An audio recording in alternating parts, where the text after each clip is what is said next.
뉴욕 증시가 골드만삭스 충격에서 벗어나 반등에 성공했습니다. 시티그룹의 어닝 서프라이즈에 힘입어 은행 업종이 상승세를 보였고 큰 폭으로 오른 미국의 3월 경기 선행지수도 도움이 됐습니다.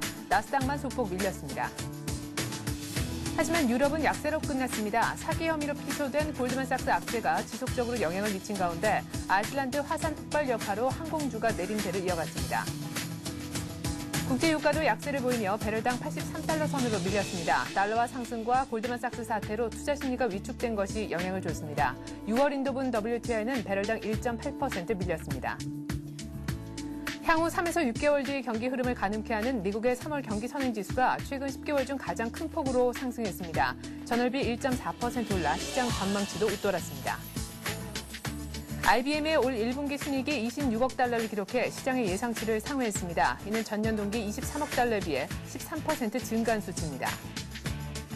한편 시티그룹의 올 1분기 순이익도 44억 3천만 달러를 기록해 전년 대비 2배 이상 증가했습니다. 시장은 시티그룹이 올 1분기에 손실을 보지 않을 정도만 예상했었습니다.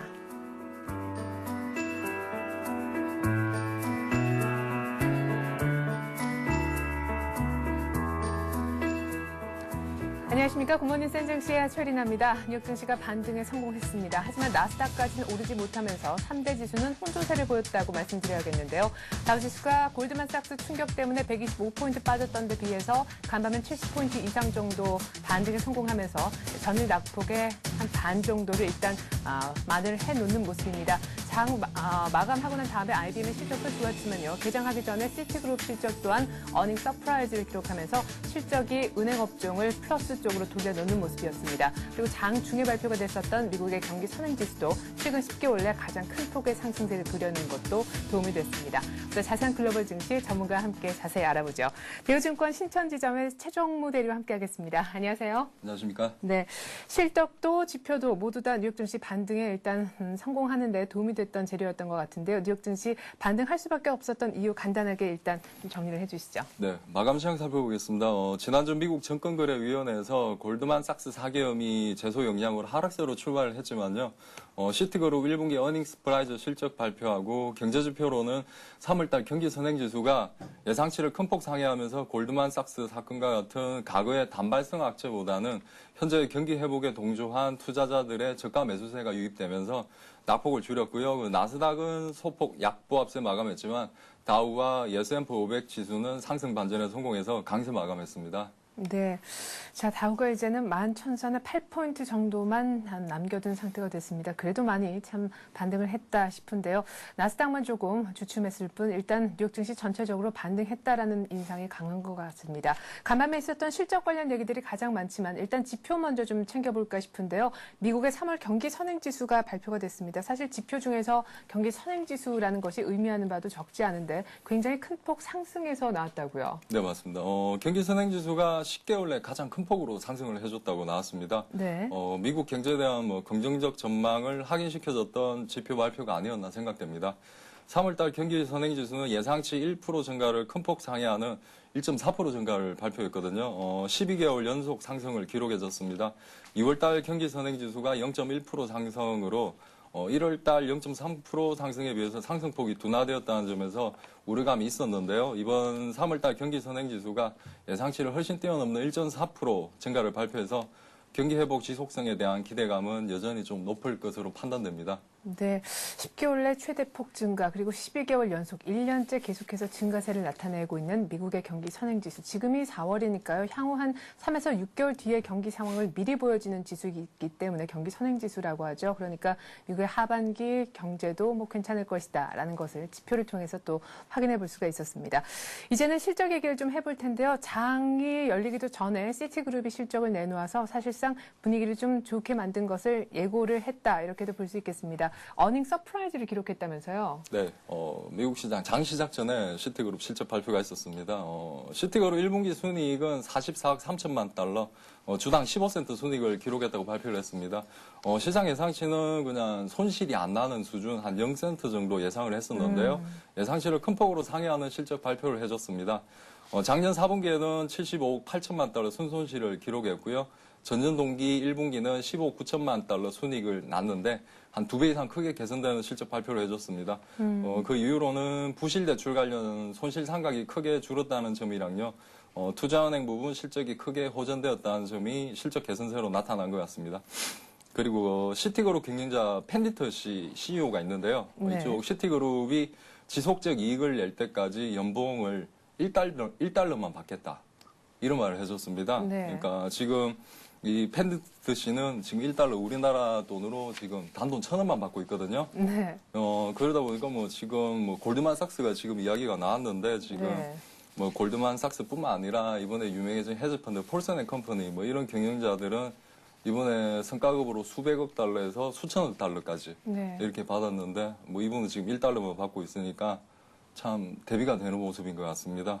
예. 시티 경영자 펜디터 씨 연봉 1달러 탈출했으면 좋겠는데 예. 조만간 좀 탈출할 것 같습니다. 그래요. 예. 시티그룹이 이렇게 1분기에 흑자 전환을 하면서 어닝 서프라이즈를 내자 그 전일에 골드만삭스 충격에 빠졌었던 금융업종들이 다 살아나면서 일단 다우를 위쪽으로 끌어올리는 데 도움이 좀 됐었던 것 같습니다. 골드만삭스도 충격 때문에 13% 정도 가까이 급락했었는데요. 이날은 또 반발 매수세 때문에 플러스로 전환을 하는 모습이었고 아주 유명한 리처드 보베라는 애널리스트는 골드만삭스의 지금 주가 하락은 오히려 매수 기회다라는 언급을 내놓으면서 오히려 투자 심리 쪽을 좋게 만들었던 것도 도움이 됐던 것 같습니다.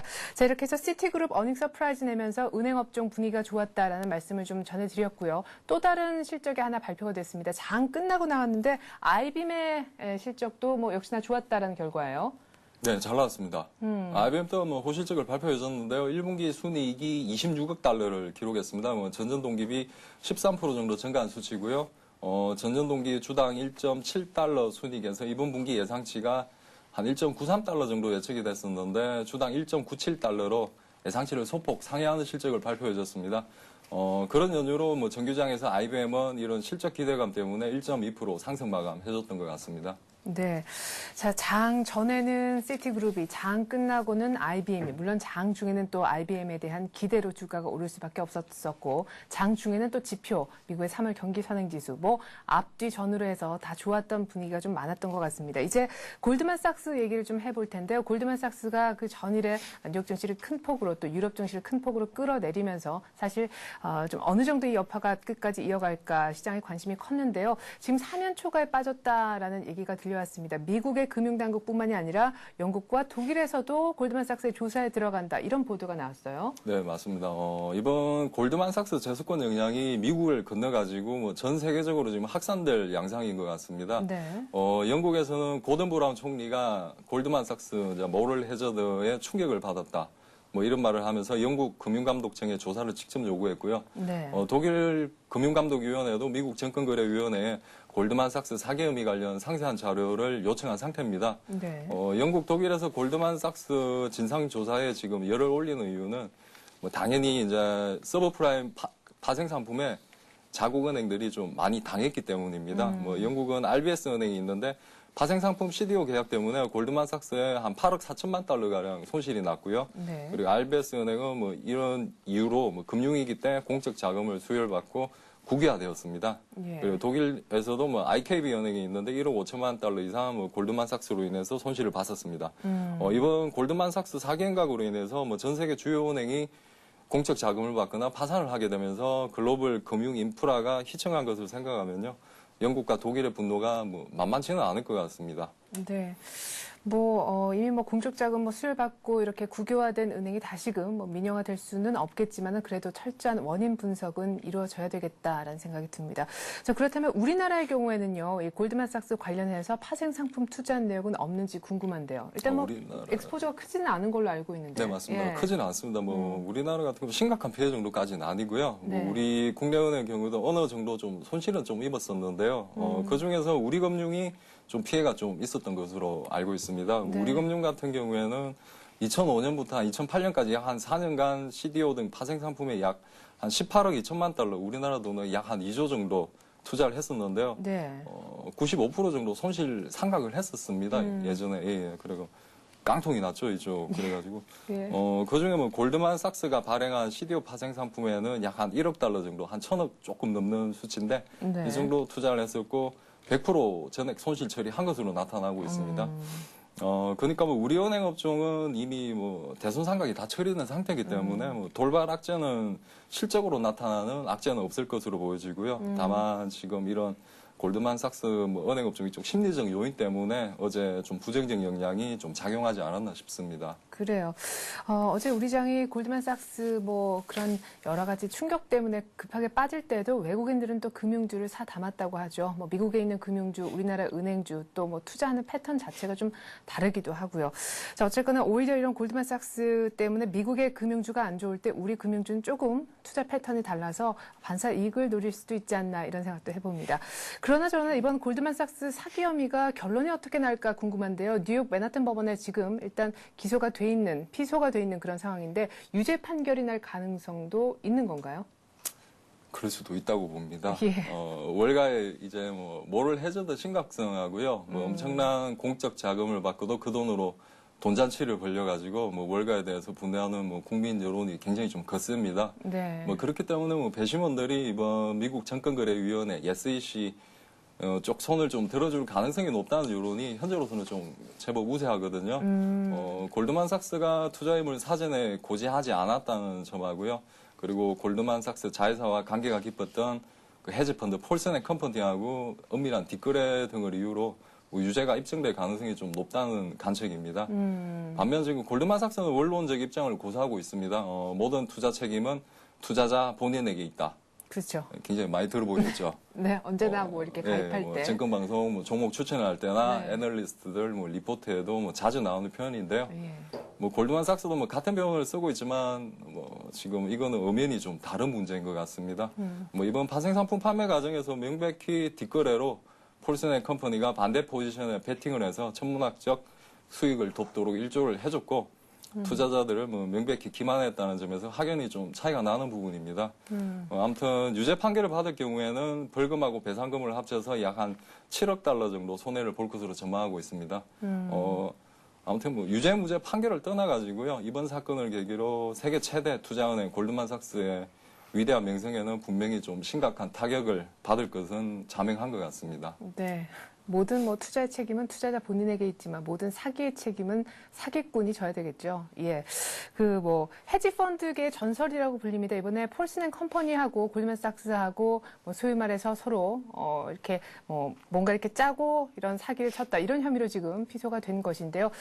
우리가 뭐 헤지펀드계의 전설이라고 폴슨 & 컴퍼니를 부르곤 있지만 이 전설도 사실은 이와 비슷한 패턴의 골드만삭스와의 어떤 은밀한 뒷거래에 의해서 만들어진 거짓 신화임이 밝혀졌다면서요? 네, 이번 뭐 골드만삭스 이야기가 나오면서 뭐 밝혀졌는데요. 폴슨 & 컴퍼니는 하버드 경영대 출신 존 폴슨, 뭐 이분이 설립한 헤지펀드인데요. 재작년 서브프라임 금융위기 때 약 한 200억 달러 정도, 우리나라 돈은 20조가 넘게 이런 굉장히 큰 수익을 거둬들여가지고 일약 뭐 헤지펀드계 뭐 최고 전설적인 네. 회사로 부각이 됐었습니다. 그때 당시 뭐 어마어마한 수익으로 뭐 존 폴슨 이쪽 사장은 한 20억 달러 정도 성과급을 뭐 한 방에 좀 땡겨놨거든요. 네. 우리나라 돈은 한 2조 넘게 이게 아이고. 챙겨놨습니다. 예. 그런데 이번에 뭐 미국 증권거래위원회에서 뭐 골드만삭스 제소 때문에 뭐 이런 폴슨 & 컴퍼니의 천문학적 수익은 결국에는 앞서 뭐 말씀하셨듯이 뭐 골드만삭스라는 세계 최대 투자은행과의 은밀한 뒷거래 때문에 이루어진 거짓 신화로 만천하에 좀 밝혀지게 된 것 같습니다. 예. 이런 수많은 투자자들의 손실과 파산으로 만들어진 신화, 뭐 결국은 뭐 거짓 명성은 오래가지는 못하는 것 같습니다. 예. 자, 이렇게 해서 저희가 뉴욕 증시 골드만삭스 관련 이슈까지 한번 다뤄보았습니다. 자, 유럽 증시 마감을 보니까요.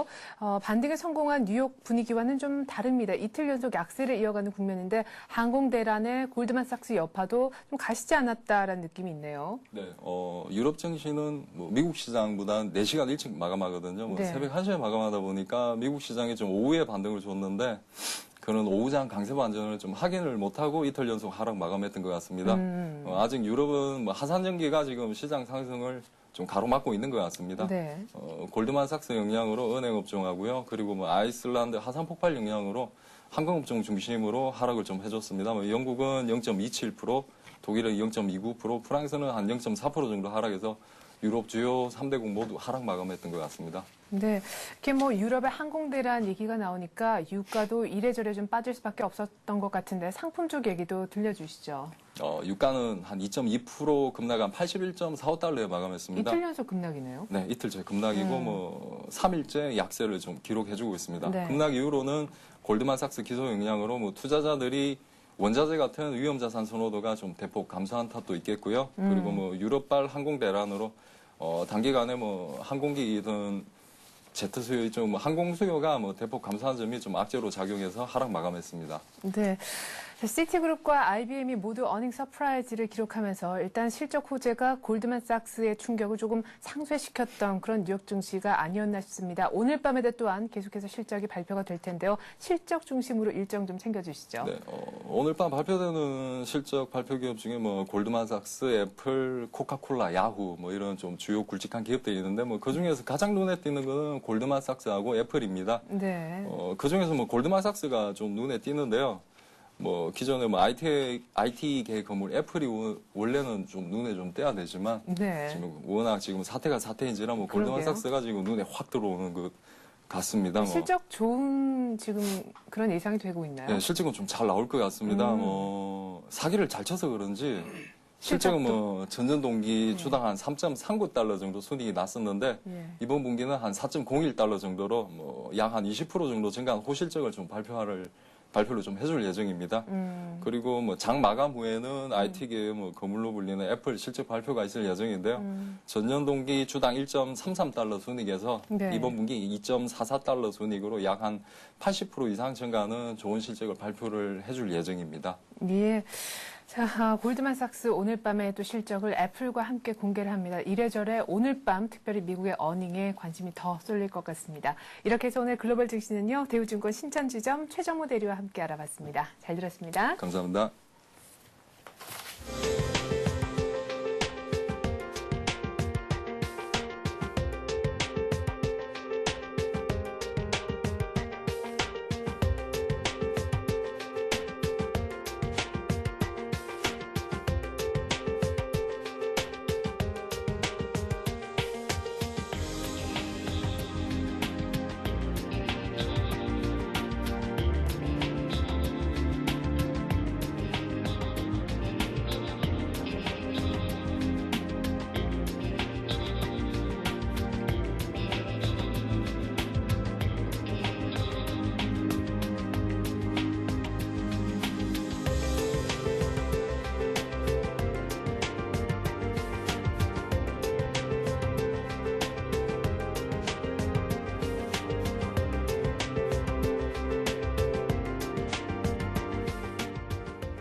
네, 일찍 열려서 일찍 끝나버린 유럽은 반등을 못했지만 뉴욕 증시는 골드만 충격에서 벗어나는 모습이었습니다. 실적과 지표를 바탕으로 했기 때문인데요. 오늘 우리 장은 과연 뉴욕 따라서 반등을 할 수 있을런지 전망해보는 시간 같습니다. 한국투자증권 잠실 신천지점의 최철원 대리 나오셨습니다. 안녕하세요. 네, 안녕하십니까. 네, 자 골드만삭스 쇼크다라고 봐야겠습니다. 어제 코스피가 폭삭 내려앉아서 1,700선에 턱걸이하면서 코스피가 거의 한 30포인트를 하루 만에 내주고 말았는데 11선, 21선 다 깨졌어요. 1,700 깨질까요 오늘? 설마? 어제 미국 시장이 아무래도 좀 다우 쪽이 좀 반등이 나왔기 때문에 네. 1,700은 좀 지키면서 오늘 시장은 좀 마감을 하지 않을까 예상을 좀 해보겠습니다. 지금 어제 종가가 1,705포인트, 1,700을 간당간당 지키면서 끝났었는데 네. 다행히 미국 시장이 좀 반등이 나왔기 때문에 오늘은 좀 긍정적인 모습이 좀 나올 수 있을 것 같습니다. 네. 그래서 최근에 좀 걱정이 되는 게 어제 외국인들이 좀 매도세로 전환됐다는 게 시장에서 수급 주체로 지금 부각이 많이 수급 주체로 활동을 해왔던 외국인들이 매도세로 전환됐다는 게 수급상 약간 좀 불안함이 있긴 한데 네. 어제 미국 시장이 시티그룹 관련해 시티 실적이 워낙 좋게 나오고 그러면서 금융주들이 반등이 나왔다는 게 우리 시장 어제 장을 눌렀었던 금융주의 낙폭들 이런 것들이 오늘 조금 다시 기술적 반등이 나오든 가격 조정이 좀 나오면서 시장은 좀 올라올 수 있는 그런 여건은 좀 만들어진 것 같습니다. 그리고 최근에 지금 환율이 급격하게 좀 떨어지면서 수출주 관련해서 IT 자동차 업종들이 좀 많이 내렸었는데 네. 이런 종목들이 최근에 환율이 좀 하락하던 거는 일달러 좀 된 것 같습니다. 이렇게 1,118원대까지 이렇게 올라왔는데 그렇게 되면은 환율 악재가 지금 단기적으로는 소진이 좀 되고 시장 자체에서는 거기다가 이제 골드만삭스는 돌발 악재가 나왔었는데 일단 어제 금융주가 반등이 됐다는 게 이 악재도 1차적으로는 시장에서 소화가 됐다고 좀 인식이 좀 될 가능성이 커서 네. 오늘은 금융주들 그리고 시장을 주도했던 수출 관련주 IT 자동차 업종이 좀 반등이 나오면서 지수를 좀 올려줄 수 있는 그런 시장 여건은 만들어졌기 때문에 오늘 한번 상승을 기대할 수 있겠습니다. 네. 자, 그러면 오늘 어느 정도 반등을 한다라고 했을 때 어느 정도 지수가 반등할까요? 그리고 전체적으로 골드만삭스라는 예기치 못한 변수 때문에 폭삭 가라앉아서 오늘 반등을 예상하는 것이지만 전체적으로 시장은 그냥 낙폭을 이렇게 크게 내지 않은 정도로 올라오고 그냥 또 비슷하게 박스권일 것 같다는 느낌도 들거든요. 크게 가는 시장이 아니라. 아무리 지금 오늘 장이 반등이 좀 나올 거는 같은데, 워낙 어제 충격발이 좀 커서 지금 악재가 나오는 것들이 골드만삭스 악재도 있지만, 뭐 유럽의 화산재 관련해서 유럽 뭐 항공대란 이런 것 때문에 수출들의 타격이 있는 건 맞습니다. 네. 지금 며칠째 지금 항공이 전혀 뜨지 않고 있기 때문에 네. 이런 것들로 인해서 IT들이 수출주들이 반등이 나오지만은 반등의 폭은 그렇게 크지 않을 가능성이 좀 있습니다. 그렇기 때문에 시장의 상승세는 아직까지는 시장의 상승세가 꺾어진 건 아닙니다. 시장이 아직까지 하락으로 반전이 됐다고 판단하는 건 아니지만 상승을 그렇게 강하게 돌리기에는 아직까지 확인할 여건들, 네. 돌발악재로 나온 것들이 조금 소진이 어떻게 시장에서 어떻게 받아들이면서 시장에서 소화를 해내가는 과정을 좀 지켜봐야지 네. 추가적인 상승세가 좀 나올 수 있을 것 같고 매도세로 전환이 된 외국인들의 매수세가 다시 유입이 돼야지만 시장은 조금 더 올라갈 수 있는 여건이 만들어지는 거라서 외국인들의 매수세 유입과 돌발악재를 시장에서 어떻게 소화를 해내는지 이런 여러 가지 과정을 좀 보면서 추가적인 상승을 조금 확인을 하는 그런 과정이 좀 진행이 되지 않을까 좀 생각을 할 수가 있겠습니다.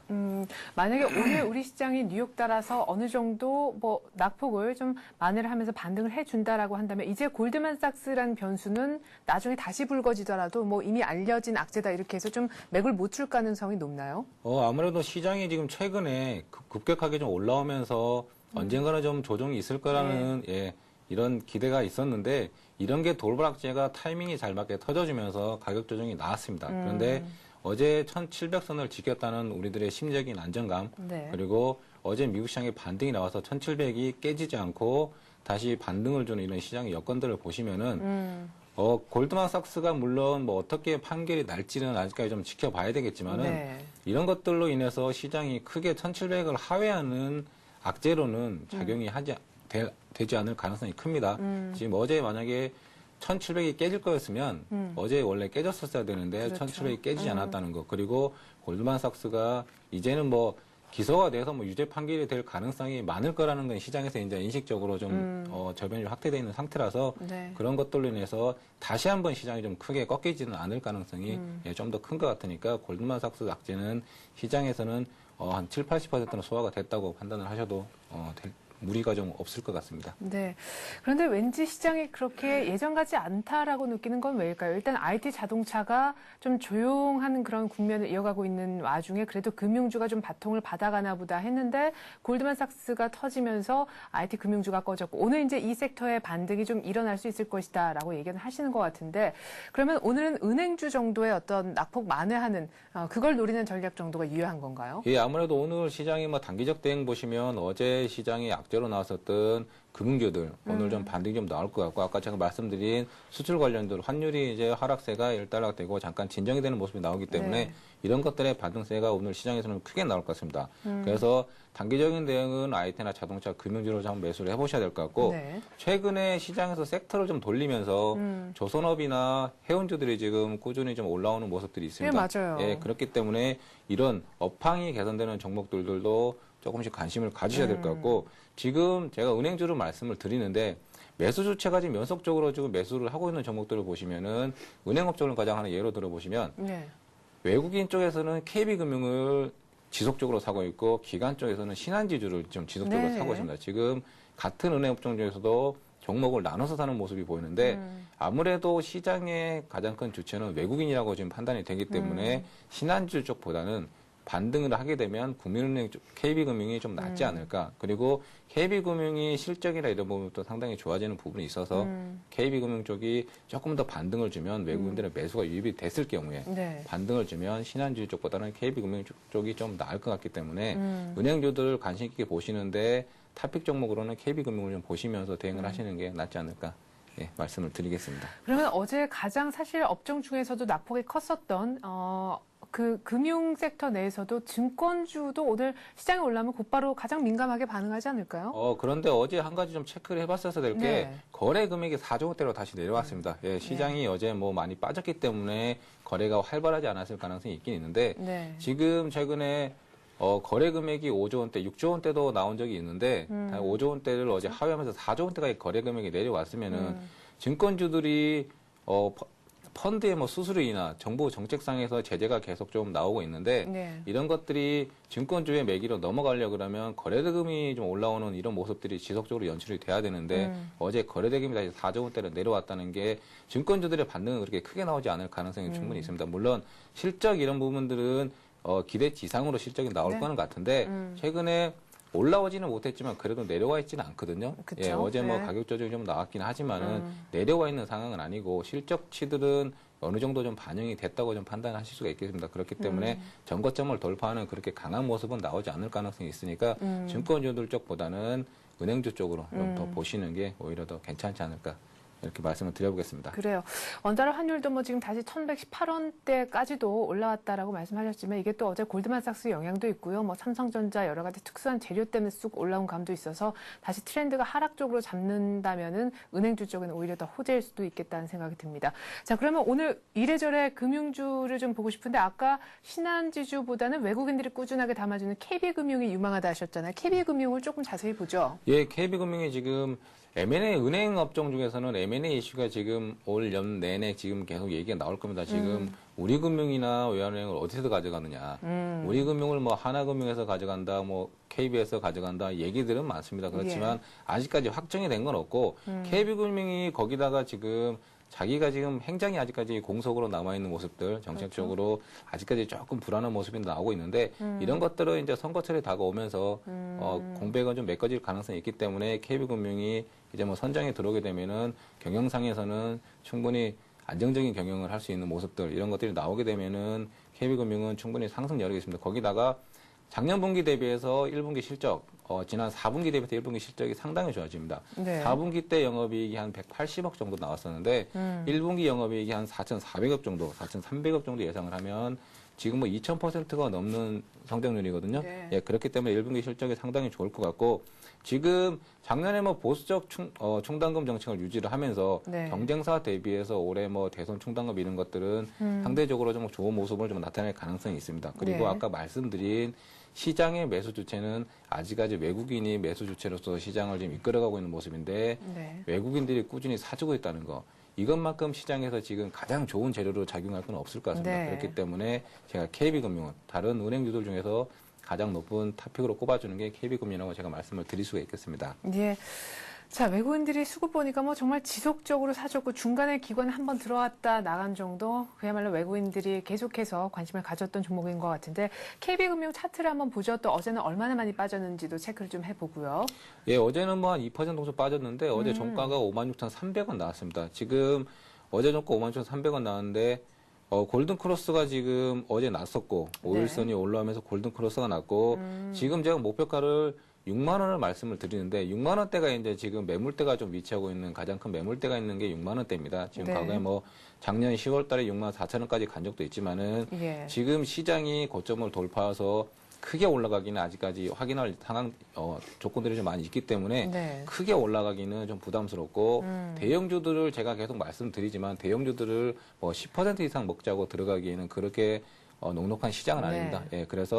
목표가를 한 6만 원 정도, 매물대가 위치해 있는 6만 원 정도 말씀을 드리고 네. 밑에 하단 손절가는 제가 5만 2천 원 말씀드리는 거는 매물대 밑에 있는 가장 큰 매물대가 또 5만 2천 원이 깨지면 매물대를 하회하는 걸로 판단이 되기 때문에 손절가는 한 5만 2천 원 정도 잡으시고 박스권 매매하시면 괜찮지 않을까 이렇게 좀 말씀을 드릴 수가 있겠습니다. 네, 이렇게 해서 저희가 어제 낙폭이 좀 있었었던 금융섹터들의 반등 기대하면서 외국인들의 꾸준한 수급이 좀 들어오고 있는 KB금융까지 차트를 통해서 확인을 해봤습니다. 한국투자증권 잠실 신천지점 최철원 대리와 함께했습니다. 말씀 잘 들었습니다. 네, 감사합니다.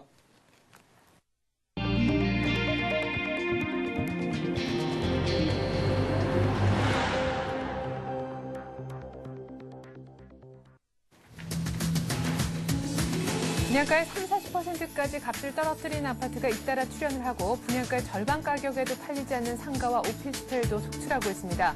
부동산 가격 하락과 거래 침체로 촉발된 부동산 시장의 이른바 그랜드 세일이 아파트, 상가, 콘도 등 전방위로 확산되고 있습니다.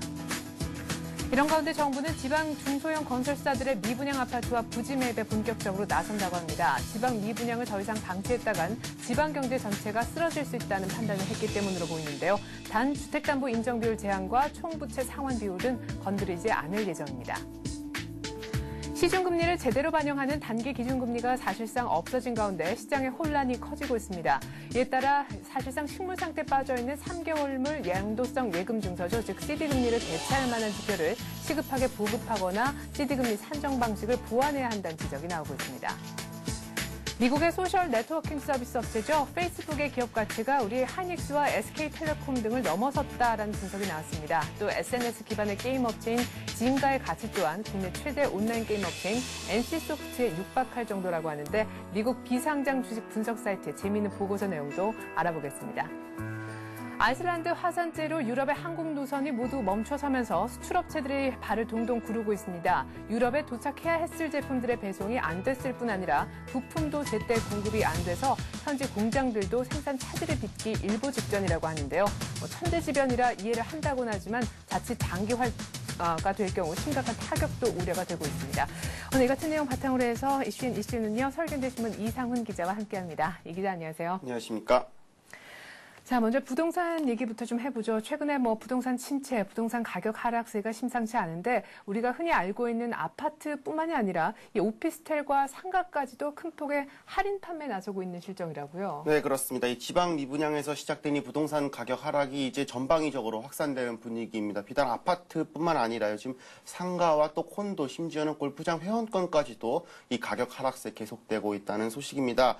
이 분양가에서 30-40% 가격을 떨어뜨린 아파트들은 이미 흔하게 나타나고 있고요. 여기에 네. 또 분양가의 절반 이하로도 떨어진 상가와 오피스텔도 속출하고 있다고 합니다. 여기에 또 심지어 분양가의 5분의 1 가격에도 거래되지 않는 콘도 회원권까지 등장을 해서 지금 거래자들을 지금 속타게 하고 있다. 이러한 네. 소식이 지금 들려와 있습니다. 좀 준비해 놓은 표를 보시면서 설명을 드리겠는데 용인 모 아파트 같은 경우입니다. 가격이 원래 분양가가 7억 1천만 원 정도였다고 합니다. 그게 지금 네. 현재 5억 3천만 원대까지 현재 지금 30%가량 할인돼서 나오는 모습 저희가 보실 수 있고요. 또 분양가가 약 9억 원에 달했던 이 골프장 회원권이 안성에 있는 모 골프장입니다. 지금 3억 원대까지 거의 3분의 1 토막이 나는 네, 현재 그러네요. 지금 할인돼서 거래되고 있는 모습들 저희가 볼 수 있습니다. 또 콘도 회원권 같은 경우 분양가 2,500만 원짜리 분양 회원권이 현재 500만 원 선에 거래가 되고 있는 모습들. 또 이 상가 같은 경우 영등포의 한 상가입니다. 지금 애초에는 약 41억 정도에 지금 나왔던 분양가의 상가인데 현재 26억에 거래되고 있는 모습. 사실상 반토막이라고 해도 심상치 않은 이러한 네. 모습들이 계속적으로 보이고 있습니다. 이 같은 할인 판매 현재 지금 부동산 시장 좀 전반적으로 확산이 되면서 어떻게 보면은 우리나라가 일본식의 좀 장기 불황 어떻게 보면 좀 버블 경제가 꺼지는 모습들이 좀 네. 우리나라에서도 재현되는 것이 아니냐 이러한 우려까지도 제기되고 있어서 좀 이 부동산 투자자들 전방위적으로 나아가서 또 이런 또 부동산 자산을 가진 모든 사람들을 좀 공포에 떨고 있게 좀 하고 있습니다. 근데 이렇게 일단 부동산 세일이 자산 디플레 전조냐 이런 지금 여러 가지 분석들이 나오고 있는데요. 이런 상황에서 정부는 이번 주에 미분양 관련 대책, 지원책을 내놓는다죠. 어떤 내용입니까? 네, 그렇습니다. 당초에 사실 정부는 이러한 지방 미분양 같은 경우는 시장의 원리에 맡긴다라는 것이 사실은 이 지난해부터 일관된 논리였기도 합니다. 하지만 이 서울과 달리 수도권과 달리 지방 같은 경우 이 건설 시장이 죽을 경우 지방 경기 전체가 죽을 수 있고 이러할 경우 고용을 통틀어서 이제 경제 전반에 미치는 파급 효과가 워낙 크기 때문에 좀 단기적으로나마 좀 살리겠다. 이러한 의지로 이제 정부가 이번 주 중으로 이제 발표할 예정인데요. 이 지역 미분양 지원 및 구조조정 방안을 현재 발표할 예정이라고 합니다. 일단은 지방 중소형 건설사들을 대상으로 한 어떻게 보면 굉장히 미시적인 지원이라고도 저희가 볼 수 있겠는데요. 우선 한국토지주택공사 LH공사와 또 대한주택보증을 통해서 이 되파는 조건 즉 환매 조건부로 미분양 주택 매입 물량을 현재 확대하기로 했다는 소식들이 들려와 있고요. 네. 이제 당초 같은 경우 이제 지난해 2008년입니다. 최초 분양가의 70% 수준의 이 물건을 대사주는 환매 조건부 매입을 실시를 했지만 이번 같은 경우는 이것보다는 조금 낮춰서 분양가를 그보다는 덜 인정을 해서 되도록 많은 아파트를 사들이는 데 좀 초점을 맞추지 않겠냐. 이러한 또 측면에 저희가 한번 초점을 맞출 수 있겠습니다.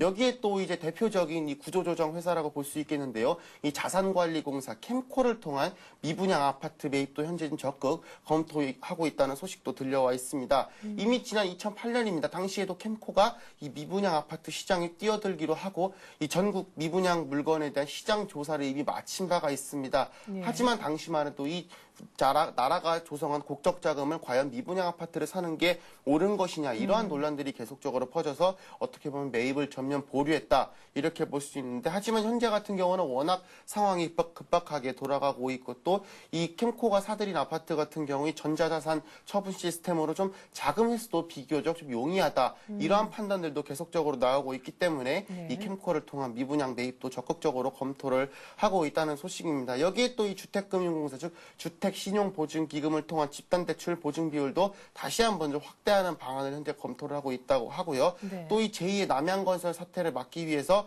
이 특정 미분양으로 휘청거리는 업체들을 대상으로 좀 일종의 워크아웃 형태의 지원도 좀 제한적인 워크아웃도 고려하고 있는 것이 아니냐 이러한 목소리도 계속적으로 나오고 있습니다.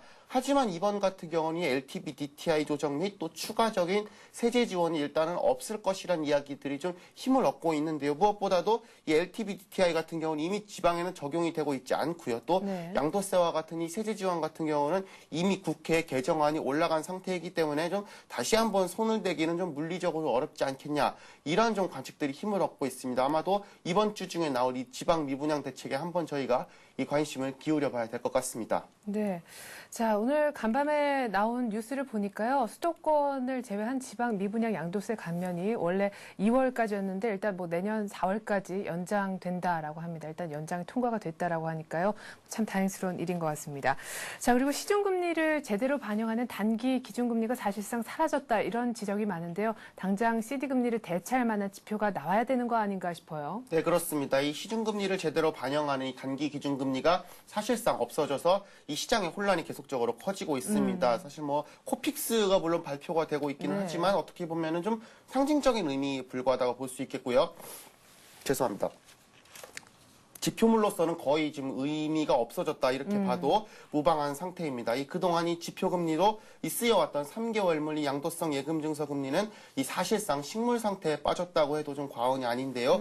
이 금융거래 한 관계자는 이 은행들이 이 예대율 규제로 CD를 찍지 않으면서 이 CD 금리는 이 단기 기준금리로서의 대표성이 현저히 떨어졌다 이렇게 밝히고 있습니다. 그러면서 이 CD가 시장 금리를 반영하지 못해서 현재 어떻게 해야 될지 고민이다 이렇게 밝혔습니다. 사실상 이 금융권 내에서도 좀 답을 얻고 있지 못하다 이렇게 좀 말씀을 드릴 수 있겠습니다. 이 은행들이 최근 들어서 사실 CD를 계속적으로 발행을 줄이고 있습니다. 좀 준비해 놓은 표를 보시면서 설명을 드릴 수 있겠는데요. 올 1월만 해도 CD 발행물이 거의 지금 한 10억 불 이상 지금 계속적으로 나오고 있지만 이게 지금 10분의 1가량으로 줄어든 모습들을 보이고 있습니다. 왜 그렇게 이렇게 CD물 발행이 줄어드냐? 아주 단순한 이유입니다. 사실 금융당국이 2014년까지 이 예대율을 100% 이하로 낮추라라는 지령을 내린 바가 있습니다. 하지만 이 CD를 현재는 예금으로 인정하고 있지 않은 상태이죠. 그렇기 때문에 은행들로서는 더 이상 CD를 좀 발행을 할 이유가 없어졌다. 네, 그렇게 이렇게 돈을 끌어모을 필요가 없다. 예, 그렇습니다. 예, 예. 그렇게 말씀을 드릴 수 있겠고요. 앞으로도 이 은행들 같은 경우는 CD 발행을 최대한 좀 줄일 예정이라고 하니까요.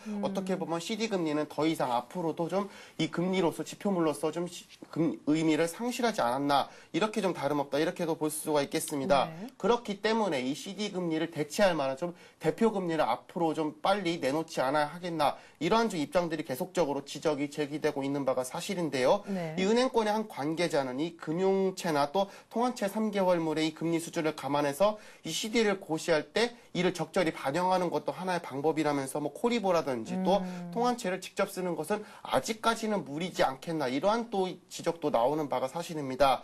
하지만 반면에 일각에서는요, 이 은행 간 자금 대출 시에 이 기준이 되는 이 코리보로 좀 대체해야 한다. 이러한 주장들도 계속적으로 또 힘을 얻고 있는 상황입니다. 네. 자, 이번에 좀 가벼운 얘기를 해볼까요? 소셜 네트워킹 서비스라고 하죠. 이른바 SNS에 대한 관심이 지금 계속해서 폭발적으로 증가하고 있는데 때문에 관련 일을 하는 업체에 대한 관심도 덩달아 올라가고 있습니다. 미국의 페이스북이라고 하죠. 유명한 이 SNS 관련 업체인데 이 기업의 기업 가치가 우리 하이닉스나 SK텔레콤보다 더 뛰어나다 이런 분석이 나왔어요. 네, 그렇습니다. 이 소셜 네트워킹 서비스, 이른바 SNS 서비스라고 하죠. 뭐 네티즌들 최근에 열기가 뜨거워지고 있고 특히 뭐 우리나라에서도 계속적으로 인기가 올라가서 이 사용자들이 꾸준히 증가하는 추세인데요. 그러면서 자연스럽게 이 업체들의 기업 평가 가치도 올라가고 있다 이러한 소식입니다. 뭐 우리나라의 대표적인 이 장치 산업이라고 할 수 있는 뭐 하이닉스라든지 SK텔레콤을 넘어서는 모습 어떻게 보면은 참 그만큼 또 세월이 바뀌었다 이렇게도 또 말씀을 드릴 수 있겠습니다. 역시 또 준비해놓은 표를 보시면서 설명을 드리겠는데요. 이 미국의 비상장 주식 분석 사이트입니다. 시어스포스트에 따르면은요, 이 페이스북의 시장 가치가 현재 146억 3천 달러 정도로 현재 지금 추산이 되고 있다고 합니다. 아직까지는 뭐 삼성전자에 비해서는 뭐 굉장히 작은 업체라고도 볼 수 있겠는데 하지만 뭐 국내 업체로서는 뭐 LG화학이나 특히 어떻게 보면은 같은 IT 업체라고 볼 수 있는 이 하이닉스나 SK텔레콤을 또 훌쩍 어느새 뛰어넘은 모습들 보이고 있습니다. 만약에 이 페이스북이 우리나라 증시에 상장된다면은 이 단숨에 시가총액 9위 어떻게 보면은 업계 10위권 내로 금방 또 진입할 수 있는 이러한 모습들 또 보이고 있다 말씀드릴 수 있겠습니다. 물론 어디까지나 이게 비상장 주식을 분석을 하다 보니까 앞으로 상장이 되면은 뭐 어떤 가치를 얻게 될지에 대해서는 뭐 저희가 좀 논란의 여지가 있는 것이 사실이지만 뭐 그만큼 이 페이스북의 가치 또 이와 기업 가치들이 계속적으로 올라가고 있고 이 SNS 서비스의 가치 역시도 꾸준히 증가하고 있다 또 말씀을 드릴 수 있겠습니다. 어떻게 보면은 이 페이스북 같은 경우는 이제 2004년 2월 달에 처음으로 사이트를 오픈한 뒤로 불과 이제 6년밖에 지나지 않은 어떻게 보면 미국 내에서도 굉장히 신생업체이고 또 아주 신선한 벤처업체로서 저희가 평가를 해볼 수 있겠는데 이러한 벤처업체가 이렇게 급성장을 한 모습에 대해서 저희가 좀 초점을 기울여야 또 할 것 같습니다. 특히나 또 최근에 이 아이폰을 비롯한 이 스마트폰 열풍이 계속적으로 확산이 되면서 이런 SNS 서비스에 좀 기폭제 역할을 했다. 저희가 또 이렇게 또 지적을 해볼 수 있겠습니다. 앞으로 또 이러한 업체들의 가치가 어떻게 될지는 저희가 또 꾸준히 지켜봐야 될 것 같습니다. 특히 뭐 우리나라에서도 이러한 모습들 계속적으로 보이고 있었죠. 지난 또 벤처 버블 사태 했을 때도 저희가 볼 수 있었지만 이러한 기업들 특히 소프트웨어 산업들의 이 가치가 한꺼번에 올라갔다가 또 한꺼번에 추락하는 모습들 저희가 분명히 또 볼 수 있었습니다. 하지만 현 가치로서 봤을 때 과연 이 페이스북이나 뭐 트위터 같은 기업들의 가치가 꾸준히 상승하고 또 이러한 모습들이 어떻게 보면은 이 소프트웨어 산업 나아가 이 세계 IT 산업 전체의 판도를 뒤흔들어 놓을 것은 분명한 것 같습니다. 예. 자, 그리고 멀리 유럽은 지금 난리도 아니죠. 항공 대란 때문입니다. 이것 때문에 지금 유가도 좀 출렁이고 있고 어제 우리 주가만 보더라도 항공 여행주가 당장 급락하는 모습이 연출됐습니다. 항공 대란은요, 지금 뭐 항공업계, 여행업계의 일만은 아닌 것 같습니다. 물건을 만든 다음에 실어 날라야 되는 반도체 업계도 지금 발을 동동 구르고 있는데 국내 물류 산업에 일단 비상이 걸렸어요. 네, 그렇습니다. 이 아이슬란드 화산재로 일단 유럽의 항공 노선이 모두 뭐 사실상 멈춰섰다고 해도 과언이 아닙니다. 네. 뭐 스페인이나 포르투갈 같은 남유럽을 제외하고는 현재 뭐 유럽의 대부분의 항공편들이 결항이 되고 있는 그런 상황인데요. 물론 뭐 가장 큰 피해는 당장 이 피부로 체감을 할 만한 여행객들이라고 볼 수 있겠지만 이 산업계에서 가장 큰 타격을 입는 곳은 무엇 뭐니 해도 이 수출 기업이라고 말씀을 드릴 수 있겠습니다. 뭐 비행기가 뜨지 않으니까 당연히 물류가 막힐 수밖에 없고요. 뭐 제품 배송은 그렇다 치더라도 부품 공급을 제대로 못해서 현지 공장들이 사실상 뭐 멈출 지경이라고 합니다. 어떻게 보면 하늘길이 막히는 것이 자연스럽게 이 핏줄이 막혔다. 이렇게도 현재 좀 비유를 해볼 수 있겠습니다. 지금 뭐 우리나라 무역협회에 따르면은요, 이 유럽행 항공운송 차질로 하루에 약 2,800만 달러 규모의 수출 차질액이 현재 발생을 하고 있다는 소식이고 이에 따라서 지난 16일부터 이 항공화물 수요 수송 차질에 따라서 이 국내 기업들의 누적 수출 차질액이 약 1억 1,200만 달러에 달한다고 하니까요. 뭐 피해 규모가 얼마나 큰지 저희가 또 짐작을 해볼 수 있겠습니다. 뭐 다른 교통을 좀 이용할 수 없지 않겠냐 이러한 뭐 문의도 계속적으로 쇄도를 하고 있지만 뭐 사실상 불가능한 것이 현실이고요. 그러다 보니까 또 유럽 전역으로 이 화산재가 확산이 되다 보니까 뭐 런던이나 파리 또 암스테르담 이러한 도시들을 경유하는 뭐 항공편도 사실상 찾기가 어려졌고 이러하다 보니까 뭐 물류는 앞으로 당분간 좀 활로를 뚫기가 어려워졌다 이렇게 말씀을 드릴 수 있겠습니다. 네, 화산재 영향으로요. 오늘 열릴 예정이었던 G20 노동장관 회의에 유럽 장관들이 불참할 정도라고 합니다. 관련해서 G20 재무장관 회의는요. 또 오는 23일, 그러니까 금요일 밤에 워싱턴에서 개막을 하게 되는데 우리나라가 또 의장국 자격으로 회의를 주재하기 때문에 그 어느 때보다 관심이 뜨거운 회의가 아닌가 싶습니다. 어떤 의제들이 다루어질 예정인지 간단하게 좀 소개를 해주시죠. 네, 뭐 오는 23일이죠. 지금 내일 모레라고 볼 수 있겠는데 올해 첫 G20 재무장관 회의가 이제 미국 워싱턴에서 열립니다. 미국에서 열리다 보니까 아직까지는 뭐 화산지에 큰 영향이 없다고 일단 주최 측에서 이야기를 하는데 이 역시도 일단은 이틀간은 좀 봐야 할 것 같습니다. 네. 무엇보다도 주목을 끄는 점 두 가지입니다. 하나는 우리나라의 윤증현 기획재정부 장관이 의장 자격으로 회의를 주재한다는 점. 그렇기 때문에 이 한국의 리더십을 국제사회에서 평가받고 또 글로벌 경제 이슈에 대해서 리더십을 본격적으로 발휘한다는 점 저희가 한번 주목을 해볼 만하고요. 또 하나를 주목할 만한 점은 바로 이 회의에서 은행세 문제를 직접적으로 다룰 거라는 점 역시도 현재로서 주목을 받고 있습니다. 특히 뭐 최근에 골드만삭스의 피소 사태가 터지면서 이 대형 금융기관이나 또 파생 상품, 리스크가 높은 상품에 대한 규제가 어떤 방식으로든 이루어져야 한다는 공감대가 특히 이제 선진국을 중심으로 계속적으로 커지고 있다는 점 저희가 한번 주목을 해볼 수 있겠습니다. 네. 그렇기 때문에 이번 이 워싱턴 재무장관 회의에서 어떤 식으로도 좀 큰 틀의 방향과 일정이 좀 은행세에 관해서 좀 명시적으로 나오지 않겠냐. 현재로서는 이러한 기대가 힘을 얻고 있는 상황입니다. 네, 이렇게 해서 오늘 이슈는요. 서울현대신문 경제부의 이상훈 기자와 함께했습니다. 이 기자 수고 많았습니다. 고맙습니다. 간밤에 뉴욕 증시는 골드만삭스 충격에서 벗어나는 모습이었습니다. 실적 호재 그리고 지표 호전이 골드만삭스 충격을 상쇄시키는 모습이었는데요. 일단 시티그룹의 실적도 어닝 서프라이즈를 기록하면서 1분기에 흑자 전환하는 모습을 보여주면서 은행 업종이 일제히 다 반등세로 돌아섰습니다. 장 끝나고 실적을 공개한 IBM의 실적도 어닝 서프라이즈 수준이었을 뿐만 아니라 장 중에 나왔던 미국의 3월 경기 선행지수도 1년째 계속해서 증가세를 이어나갔다는 소식입니다. 유럽은 일찍 끝나서 반등에 성공을 못했는데 일단 나스닥을 제외한 다우와 S&P 500은 반등에 성공했습니다. 오늘 우리 장에도 이 같은 좋은 분위기가 좀 이어졌으면 좋겠네요. 저는 잠시 후 출발 생정시로 다시 돌아오겠습니다. 고맙습니다.